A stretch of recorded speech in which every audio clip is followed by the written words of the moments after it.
ટોપ સ્ટોક્સની details સાથે જોડાયા છે સહયોગી નીરજ અને આરતી. આપ બંનેને ગુડ મોર્નિંગ. નીરજ, કયા સ્ટોક્સ પર આજે ફોકસ રાખીશું?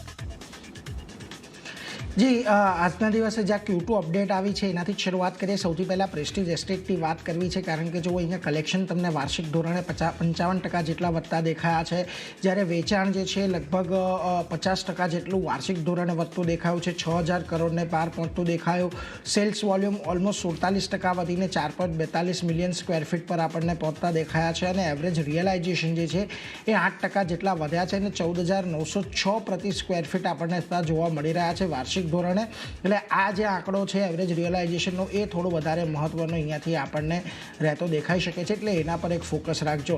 બીજી તરફ પ્લોટ સરેરાશ રિયલાઇઝેશન પણ 2% જેટલું ઘટ્યું છે. 6656 સ્ક્વેર ફીટ પર અહીંયા જોવા મળ્યું છે. આ આંકડો થોડોક અહીંયાથી ચિંતાજનક છે. બાકી ઓવરઓલ તમે જુઓ તો એક મોટા બેઝ પર એક સારો તમને ગ્રોથ અહીંયા પ્રેસ્ટીજ એસ્ટેટની અંદર દેખાયો છે, એટલે આજના દિવસમાં તમને પ્રેસ્ટીજ એસ્ટેટ એક પોઝિટિવ ચોક્કસથી એક બતાવી શકે છે, એટલે એના પર એક ધ્યાન રાખજો. એટલા માટે જો મોર્ગન સ્ટેનલી અહીંયાથી ઓવરવેઇટ કહી રહ્યા છે, 1900નો ટાર્ગેટ આપી રહ્યા છે. એમનું કહેવું છે કે આ જે આંકડાઓ છે તેમના અનુમાન કરતાં ખાસ્સા એવા વધારે છે. બીજી તરફ નોમુરા પણ બાયકોલ સાથે 1900ના લક્ષ્યાંક આપી રહ્યા છે અને એમનું કહેવું છે કે જે અનુમાનો હતા એ અનુમાનોથી પણ પછાડીને આપણા આંકડા આવતા દેખાયા છે, એટલે પ્રેસ્ટીજ એસ્ટેટ આજના દિવસમાં તમને એક સારી તેજી દર્શાવી શકે છે.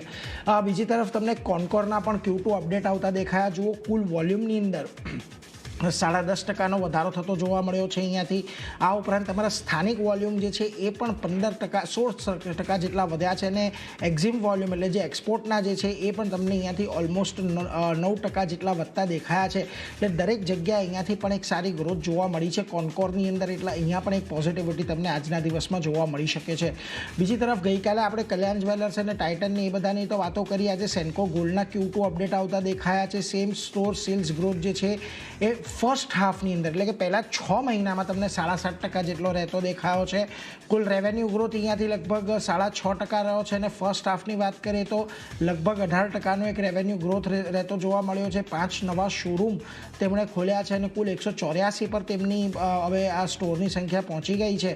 એટલે આ તમામ જગ્યાએ આપણને એક સારી તેજી જોવા મળી ગઈ છે અને FY26 માટે હજી 20 નવા શોરૂમ જે છે એ ખાસ કરીને તેમણે શરૂ કરવા માટેનું એક લક્ષ્યાંક છે, એટલે સેન્કો ગોલ્ડ પર એક નજર રાખજો. આજના દિવસે તમને અહીંયા પણ એક પોઝિટિવ મોમેન્ટમ જોવા મળી શકે છે. બીજી તરફ ઇન્ફોએજના પણ જો આપણને Q2 અપડેટ આવતી દેખાય. સ્ટેન્ડઅલોન બિલ્ડિંગ અહીંયાથી 12% જેટલા વધ્યા છે.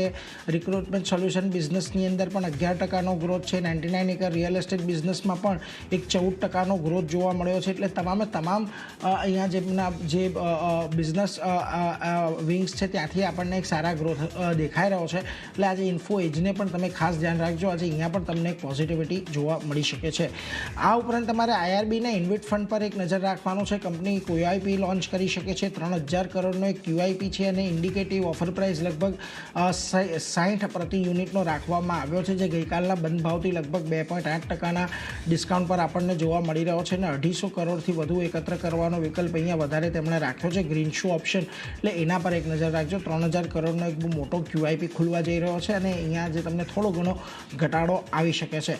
બીજી તરફ સાત્વિક ગ્રીન એનર્જી હાલમાં જ લિસ્ટ થયેલી કંપની છે. પરિણામો આવ્યા છે. Q1ના પરિણામો એમણે અત્યારે તો રજૂ કર્યા છે કે જેની અંદર જુઓ પ્રોફિટ તમને ખાસ કરીને 21 કરોડથી વધીને 118 કરોડ પર રહેતો દેખાયો છે. આવકની અંદર પણ લગભગ 3.5 ગણો વધારો થયો છે. 915 કરોડ પર છે. એબિટા પણ વધતા દેખાયા છે. માર્જિન પણ જુઓ 13.2%થી વધીને 19.3% પર રહેતા જોવા મળ્યા છે. એટલે એના પર એક નજર રાખજો. આ દરેક મોરચે અહીંયા સારા પરિણામો છે.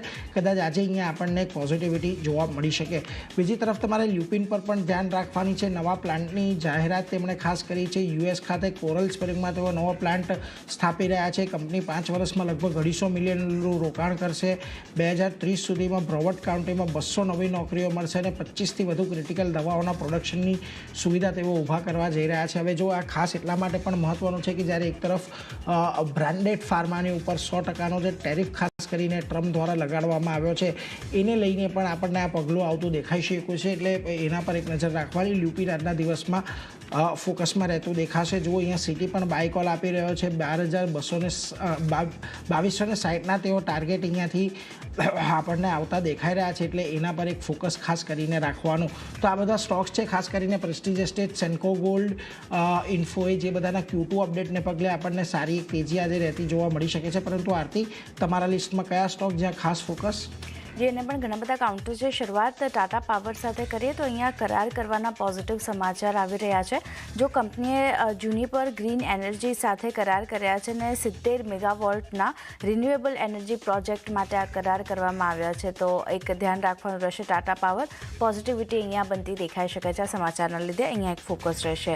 નેક્સ્ટ કાઉન્ટર GR ઇન્ફ્રા પ્રોજેક્ટનું કાઉન્ટર છે. પોઝિટિવ સમાચાર અહીંયા પણ આવતા દેખાઈ રહ્યા છે. ઝારખંડ હાઈવે ઓથોરિટી પાસેથી કંપનીને એલઓએ મળ્યો છે અને 290 કરોડના કન્સ્ટ્રક્શન પ્રોજેક્ટ માટેનો આ એલઓએ જે છે ત્યાંથી કંપનીને મળતો દેખાયો છે. તો અહીંયા પણ એક ધ્યાન રાખવાનું રહેશે. ગઈકાલે એક સારી ખરીદદારી આપણે જોઈ હતી. આજે આ સમાચારના લીધે એક આગળ પોઝિટિવિટી વધતી જોવા મળશે. નેક્સ્ટ કાઉન્ટર કોલ ઇન્ડિયાનું છે. પોઝિટિવ સમાચાર અહીંયા પણ બની રહ્યા છે. જો ઇરકોન ઇન્ટરનેશનલ સાથે MOU કર્યા છે કંપનીએ, ખાસ કરીને રેલવે ઇન્ફ્રાસ્ટ્રક્ચર ડેવલપમેન્ટ માટે આ MOU કરવામાં આવ્યા છે, તો ખાસ કોલ ઇન્ડિયાના કાઉન્ટર પર ધ્યાન રાખવાનું રહેશે. એની સાથે સાથે ઇરકોન પણ ફોકસમાં રહેશે. નેક્સ્ટ કાઉન્ટર જે ફોકસમાં રાખવાનું છે, ક્રોમ્પ્ટન ગ્રીવ્સનું કાઉન્ટર છે. આ કંપનીને ઓર્ડર મળ્યો છે જ્યાં 51.59 કરોડનો સોલાર રૂફટોપ માટેનો ઓર્ડર કંપનીને મળતો દેખાઈ રહ્યો છે. સોલાર રૂફટોપ બિઝનેસમાં એન્ટ્રી બાદ પહેલો ઓર્ડર કંપનીને મળ્યો છે, એટલે ખાસા પોઝિટિવ સમાચાર છે કંપની માટે. ઓર્ડરમાં સોલાર મોડ્યુલ્સ સાથે ઇન્વર્ટર અને AC/DC ડિસ્ટ્રીબ્યુશન બોક્સનો સમાવેશ થઈ રહ્યો છે, તો ખાસ એક ધ્યાન ક્રોમ્પ્ટન ગ્રીવ્સ પર રાખવાનું રહેશે. અહીંયા આજે એક આ સમાચારના લીધે તેજી આપણને આવતી દેખાઈ શકે છે. નેક્સ્ટ કાઉન્ટર એસ્કોટ ક્યુબોટાનું છે. અહીંયા કંપની હરિયાણામાં 2031 સુધી એગ્રી અને કન્સ્ટ્રક્શન ઉપકરણ માટે રિસર્ચ એન્ડ ડેવલપમેન્ટમાં રોકાણ કરવાની યોજના બનાવી રહ્યું છે, જેમાં રિસર્ચ એન્ડ ડેવલપમેન્ટ અને ઉપકરણો માટે લગભગ 2000 કરોડના રોકાણની યોજના કંપનીની બનતી દેખાઈ રહી છે, તો ખાસ એક ધ્યાન એસ્કોટ ક્યુબોટા પર રાખવાનું રહેશે. અહીંયા પણ એક એક્શન પોઝિટિવ સાઇડની જોવા મળી શકે છે. નેક્સ્ટ કાઉન્ટર ગરુડા કન્સ્ટ્રક્શનનું છે. ઓર્ડર મળવાના પોઝિટિવ સમાચાર અહીંયા આવતા દેખાઈ રહ્યા છે. કંપનીને 144 કરોડનો સિવિલ વર્ક ઓર્ડર મળ્યો છે, જ્યાં મુંબઈ રીડેવલપમેન્ટ પ્રોજેક્ટ માટે આ વર્ક ઓર્ડર કંપનીને મળતો દેખાઈ રહ્યો છે, એટલે ખાસ એક ધ્યાન અહીંયા પણ રાખવાનું રહેશે. નેક્સ્ટ કાઉન્ટર HFCLનું છે. એક્સપોર્ટ ઓર્ડર કંપનીને મળતો દેખાઈ રહ્યો છે. જો $34.19 મિલિયન એક્સપોર્ટ ઓર્ડર કંપનીને મળ્યો છે. આંતરરાષ્ટ્રીય ગ્રાહકોને ઓપ્ટિકલ ફાઇબર કેબલ્સ પૂરું પાડવા માટેના આ ઓર્ડર કંપનીને મળતા દેખાયા છે અને આ ઓર્ડર એપ્રિલ 2026 સુધીમાં પૂર્ણ કરવાનો રહેશે, એટલે ડેડલાઇન પણ છે કંપની પાસે, તો અહીંયા પણ એક ધ્યાન રાખવાનું રહેશે HFCL માટે. PVR આઇનોક્સની જો વાત કરી લઈએ, લક્ઝરી ડાઇન સિનેમા લોન્ચ કર્યું છે કંપનીએ બેંગ્લોરમાં. M5 સિટી મોલમાં ભારતનું પ્રથમ લક્ઝરી ડાઇન ઇન સિનેમા લોન્ચ કર્યું છે, એને કારણે એક ફોકસ PVR આઇનોક્સ પર આજે રાખવાનું રહેશે. અને જો બ્રોકરેજ નોટની વાત કરી લઈએ તો CLSAનો અહીંયા બ્રોકરેજ નોટ આવ્યો છે. આઉટપરફોર્મ રેટિંગ તેઓ આપી રહ્યા છે. લક્ષ્યાંક 1920 રૂપિયા પ્રતિ શેરના લક્ષ્ય સાથે તેઓ આ પોઝિટિવ રિપોર્ટ આપી રહ્યા છે. તેમનું માનવું છે કે ભારતનું જે ગ્રોસ બોક્સ ઓફિસ છે તે લગભગ 20% યર ઓન યર બેઝિસ પર અને યર ટુ ડેટ બેઝિસ પર વધતું જોવા મળ્યું છે, અને આ સમાચાર પોઝિટિવ આવ્યા છે અને કારણે તેજી આગળ વધતી જોવા મળશે. તો PVR આઇનોક્સ ખાસ એક ધ્યાનમાં રાખવાનું રહે. તો ચાંદની ઘણા બધા કાઉન્ટર છે જે નીરજે જણાવ્યા છે, મેં જણાવ્યા છે, બધા પર ફોકસ રહેશે. જી, આ બધા સ્ટોક્સ પર એક ફોકસ રાખીશું. નીરજ અને આરતી, આપ બંનેનો આભાર અમારી સાથે જોડાઈ ટોપ સ્ટોક શેર કર્યા. તો એ સાથે